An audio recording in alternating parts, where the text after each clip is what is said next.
ആഷി, എന്തിങ്ങനെ ഒന്നും മിണ്ടാതിരിക്കുന്നേ? നിനക്ക് എന്നോട് ഒന്നും പറയാനില്ലേ? ഞാൻ എത്ര നേരമായി നിന്നോട് സംസാരിക്കുന്നു. എന്ത് പറയണമെന്ന് എനിക്കറിയില്ല ഫാത്തി.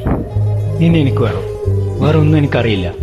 ആഷി, സ്നേഹിക്കുന്നവർക്കിടയിൽ പരസ്പര തെറ്റിദ്ധാരണകൾ ഉണ്ടാവാം, അത് സ്വാഭാവിക. ആ തെറ്റിദ്ധാരണകൾ പരസ്പരം പറഞ്ഞു തന്നെ തീർക്കണം, അല്ലാതെ. എന്നിട്ട് ഞാൻ പറയുന്നത് നിനക്ക് മനസ്സിലാവാത്തെ? എന്താ എന്താ ആഷി ഞാൻ ഇനി മനസ്സിലാക്കേണ്ടേ?